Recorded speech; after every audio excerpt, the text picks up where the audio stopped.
Welcome to Dear Hank and John. Or as I prefer to think of it, Dear John and Staring into the Abyss. It's a podcast where two brothers answer your questions, give you dubious advice, and bring you all the week's news from both Mars and AFC Wimbledon. John, did you know that there's a cow that lives in the foothills of Mount Everest and he never stands up? Oh, I didn't know that. Everybody just sees him laying there. Why was it a cow? John, I don't think. Well, it shouldn't be a cow because cows are female. Yeah, That would be her laying there.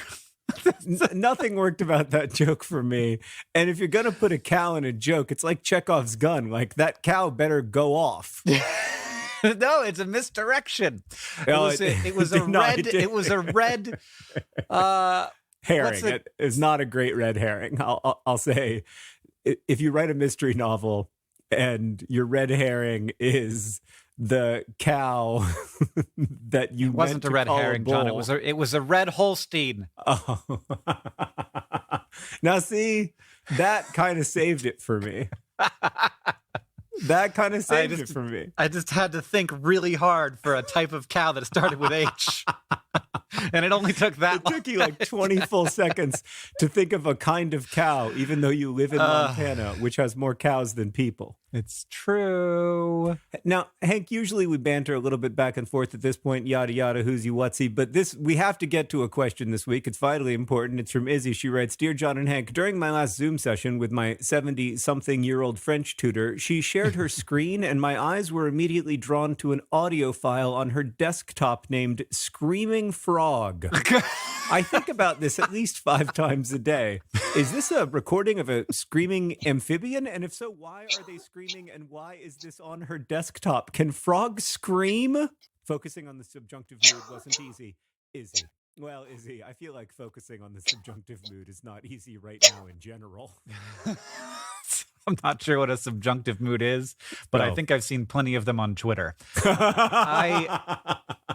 Not only can frogs scream, yeah, but one time when I was in high school, I was awakened by a screaming so loud and so human that I left my bed, put on my pants, went outside, jumped up over my neighbor's fence because I was worried someone was hurt, and it was a frog. Yeah, I mean, let me play you a clip of a giant screaming frog.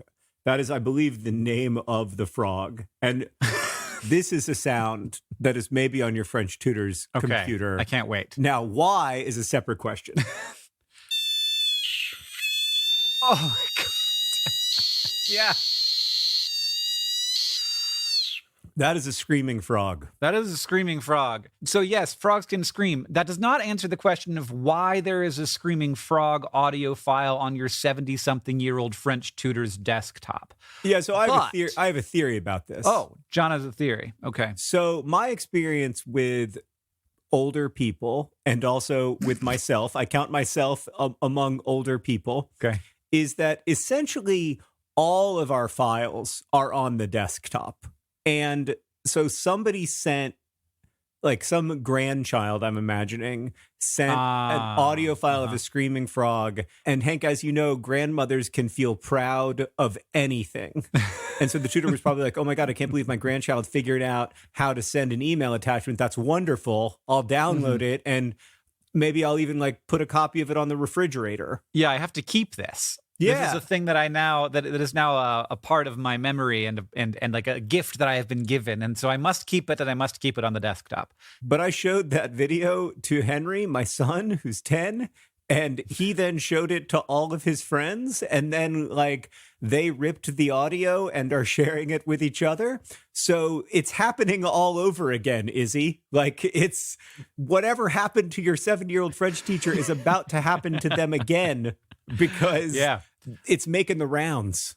Yeah, Screaming Frog is now going viral on the young person internet, which is just, I guess, do they just email each other? How do they communicate for 10-year-olds? Mostly email and GChat, but sometimes they will hold up pictures of memes on their iPads while in Google Hangouts with each other because they're not that great at, like, you know, emailing memes.